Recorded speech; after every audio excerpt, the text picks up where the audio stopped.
Praise the Lord. எப்படி இருக்கீங்க? யாவரையும் இயேசு நாமத்தில் வாழ்த்துகிறேன். இன்றைக்கு ஆண்டவர் தருகிற ஒரு ஆசீர்வாதமான ஒரு தீர்க்க தரிசனம், வித்தியாசமான ஒரு தீர்க்க தரிசன வார்த்தை 1 சாமுவேலின் புஸ்தகம் 21 அதிகாரம் 7 வசனம்.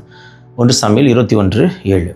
சவுலுடைய வேலைக்காரரில் ஏதோமியனாகிய தோவேகு என்னும் பேருள்ள ஒருவன் அன்றைய தினம் அங்கே கர்த்தருடைய சந்நிதியில் தடைப்பட்டிருந்தான். அவன் சவுலுடைய மெய்ப்பருக்கு தலைவனாக இருந்தான்.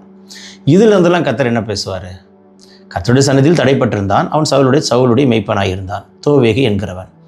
இதிலிருந்து என்ன கர்த்தர் பேசுவார்? எதிலிருந்து கர்த்தர் பேசுவார்? ஒரு வார்த்தையிலிருந்து கர்த்தர் பல காரியங்களை பேசுவார். தடைப்பட்டு கொண்டிருந்த தோவேகு அவன் சாதாரணவனா? உங்கள் வாழ்க்கையில் நம்மளோடு கூட இருக்கிறவர்கள் யார் என்பதை சற்று பகுத்தறிய வேண்டும். நடந்த சம்பவம் என்னவென்று கேட்டால், தாவீது அகிமெலேக்கின் இடத்திற்கு போய் தேவ சமூக தப்பங்களை கேட்டு வாங்கி புசித்தான். தாவீதும் அகிமெலேக்கும் பேசி கொண்டிருக்கிறார்கள். அப்பொழுது பட்டயம் இருக்கிறதா என்று கேட்கிறான். ஆமாம், நீர் கோலியாத்தை கொன்றீரே, அந்த பட்டயம் இருக்கிறது என்று சொல்லும் பொழுது அவைகளை தாவீது வாங்கி கொள்ள எத்தனம் பண்ணினான். இப்படி அகிமெலேக்கும் தாவீதும் பேசி கொண்டிருக்கும் பொழுது தடைப்பட்டிருந்த ஒரு மனிதன் தான் தோவேகு அங்கே நின்றான். அவன் யார்? சவுலுடைய மெய்ப்பர். இவன் அத்தனையும் பார்த்துவிட்டு அத்தனையும் கேட்டுவிட்டு அப்படியே சவுலுக்கு எல்லா தகவலையும் தெரிவித்து விட்டான். உங்கள் கூட யார் இருக்கிறார்கள்? எப்படிப்பட்டவர்கள்? போட்டு கொடுக்குறவர்களா? உங்களை கண்காணிக்கிறவர்களா? உங்களுக்கு ஸ்பையாக இருக்குது, உங்களுக்கு விரோதமாக ஸ்பையாக இருக்கிறாங்களா? சற்று ஆவியில் அறியணும். கண்ணை மூடிட்டு எல்லாரையும் நம்பிட்டு இருக்கக்கூடாது. பக்கத்திலே இருப்பான், சிறு நிறையா இருப்பான், குள்ள நிறையா இருப்பான், பக்கத்திலே இருப்பான், ஓனாயாக இருப்பான், சர்ப்பமாக இருப்பாங்க, பக்கத்திலே இருப்பாங்க, புறாம பிடிச்சவங்களாக இருப்பாங்க, கசப்படைந்தவங்களாக இருப்பாங்க. நீங்கள் தான் அதை மானிட்டர் பண்ணணும். நீங்கள் தான் ஸ்பிரிட்டில் அறியணும். நீங்கள் தான் ஆவியில் பகுத்தறியணும். ஆண்டுகிட்ட அந்த கிருபையை கேளுங்க. வளவளவளன்னு நம்ம பேசுகிறோம், பக்கத்தில் யார் இருக்கான்னு பார்க்குறதே இல்லை. பக்கத்தில் இருக்கவங்க ஒட்டு கேட்டு கொண்டு இருக்கிற பொல்லாத ஆவி. இந்த ஒட்டு கேட்டால் பரவாயில்ல, போட்டு கொடுக்குற ஆவி. ஒட்டு கேட்டதும் தப்பு, போட்டு கொடுத்ததும் தப்பு, தூண்டி விட்டதும் தப்பு.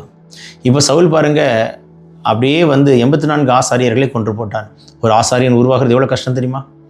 ஒரு ஊழியக்காரன் உருவாகிறது எவ்வளோ கஷ்டம் தெரியுமா? சட்ட பிரமாணங்களை எல்லாம் கற்றுக்கொண்டு தேறி வளர்ந்து உருவாக்கப்பட்டவன் ஆசாரியன். ஏபோத்தை வஸ்திரத்தை தரித்த ஆசாரியன், சணநூல் ஏபோத்தை தரித்த ஆசாரியன். அப்படிப்பட்ட ஒரு ஆசாரியர்.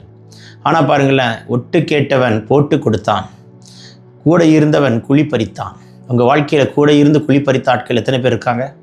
நிறைய பேர் குழி பறிச்சிருக்கிறாங்க. பண விஷயத்தில் ஏமாற்றிருக்காங்க. நல்லவன் நம்பிட்டேன், பிளைண்டாக கையெழுத்து போட்டேன், நல்லவன் நம்பிட்டேன், பெரிய அமௌண்ட்டை கொடுத்தேன், நல்லவன் நம்பிட்டேன். இப்படி எத்தனை விஷயத்தில் ஏமாந்துருக்கீங்க, யோசிச்சு பாருங்கள். இந்த ஆண்டு இப்படி பல விஷயங்களை நீங்கள் ஏமாந்துருக்கலாம். ஆனால் இனி நீங்கள் ஏமாறக்கூடாது. புதிய ஆண்டில் நீங்கள் ஏமாறவே கூடாது. கர்த்தர் உங்களுக்கு ஞானத்தை கொடுப்பாராக. சொல்லும் பொழுது பரலோகம் திறக்கப்படுகிறது மகளே.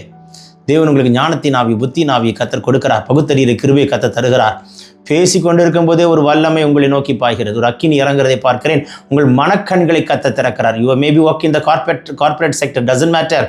B careful my son and daughter, God is speaking to you. Yesu நாமத்தில் உங்கள் கண்கள் அற்புதங்களை காண்பதாக. இன்றைக்கு பிறந்தநாள் காண்கிறவர்களை கர்த்தர் தொட்டு ஆசீர்வதிக்கிறார். திருமணநாள் காண்கிறவர்களுக்கு பரலோகம் கொடுக்கிற பரிசை பெற்றுக்கொள்வாய். பேசிக்கொண்டே இருக்கும் பொழுது வியாதிகள் நீங்குது. உங்கள் இன்டர்னல் ஆர்கன்ஸை கர்த்தர் தொடுகிறார். செதுபோன உறுப்பெல்லாம் உயிர் அடையட்டும் இயேசு நாமத்தினாலே.